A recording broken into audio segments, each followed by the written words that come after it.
पहली बार किसी हत्या के केस में सुशील मोदी 2 दिन के बाद पहुंचते हैं कि सीबीआई इंक्वायरी का जो हश्र हुआ सुशांत का, क्या रुपेश का हश्र वही तो नहीं होगा? सवाल यहां है मुख्यमंत्री जी, क्या बिहार में अपराध रुकेंगे कि नहीं? नमस्कार, न्यूज फॉर नेशन देख रहे हैं आप। आपके साथ मैं हूं ऋचा शर्मा। बिहार में बढ़ते क्राइम को लेकर और पटना में हुए हाई प्रोफाइल मर्डर के बाद से बिहार की सियासत गर्मा गई है। लगातार विपक्ष की तरफ से नीतीश कुमार से सवाल पूछे जा रहे हैं और उन्हें सवालों के घेरे में खड़ा भी किया जा रहा है। लेकिन इन सब के बीच एक बार फिर से जन अधिकार पार्टी के प्रमुख पप्पू यादव ने बड़ा सवाल नीतीश कुमार से पूछा है। उन्होंने कहा है कि ऐसा 15 साल में पहली बार हुआ जब मर्डर के बाद आपने प्रेस रिलीज जारी किया और आपके बीजेपी के मुखिया यानी कि सुशील कुमार मोदी मर्डर के 2 दिन बाद परिजनों से मुलाकात करने जाते हैं। ऐसे में ये कहना बिल्कुल गलत नहीं होगा कि अब जनता को अपनी सुरक्षा खुद करनी होगी। आप लोग हाथ पर हाथ धरे बैठे रहेंगे। क्या कुछ कह रहे पप्पू यादव, छोड़े जाते हैं आपको उनके बयान के साथ। एक बात समझ में नहीं आती है कि शायद 15 सालों में पहली बार मुख्यमंत्री जी किसी मर्डर केस के बारे में प्रेस रिलीज जारी करते हैं। उसके बाद स्पीडी ट्रायल के बारे में 2-2, 3-3 बार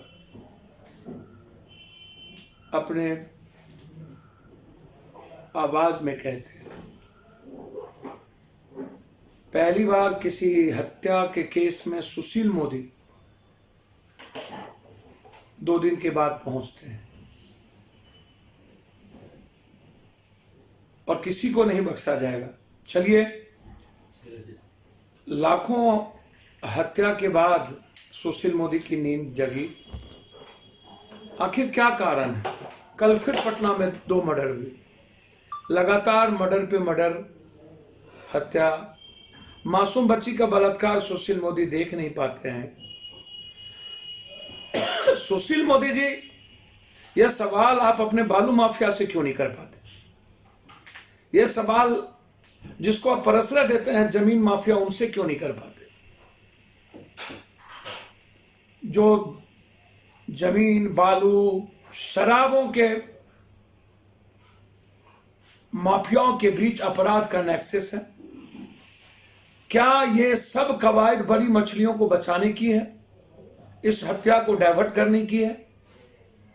क्या यह घटना लोगों के आंख में धूल झोंकने की है? 48 घंटे के अल्टीमेटम के बाद किसी नतीजे पर नहीं पहुंचना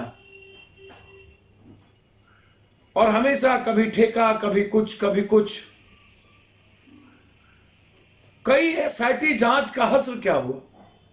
एक एसआईटी जांच नहीं है। क्या आपको एसआईटी जांच पर भरोसा है? क्या इस देरी के पीछे कोई बहुत बड़ा राज है?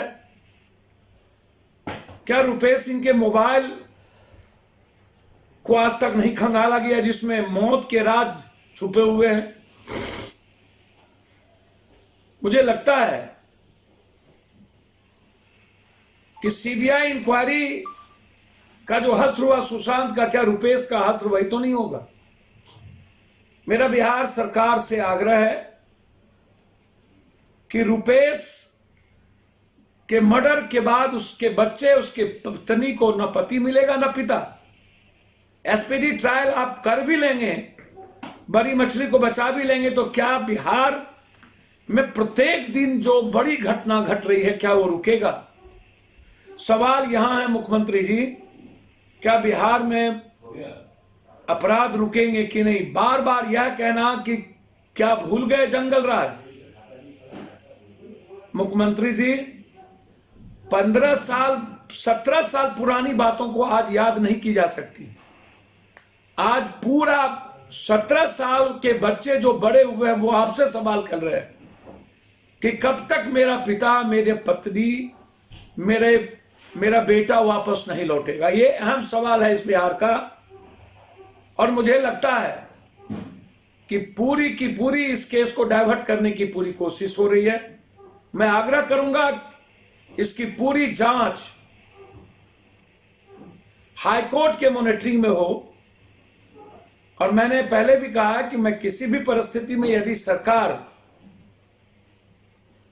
7 दिनों के अंदर, उस दिन भी कहा था कि यदि किसी नतीजे पर नहीं पहुंचती है तो हम PIL फाइल करेंगे और इस लड़ाई को लड़ेंगे। क्या बिहार का हर घर सुरक्षित होगा?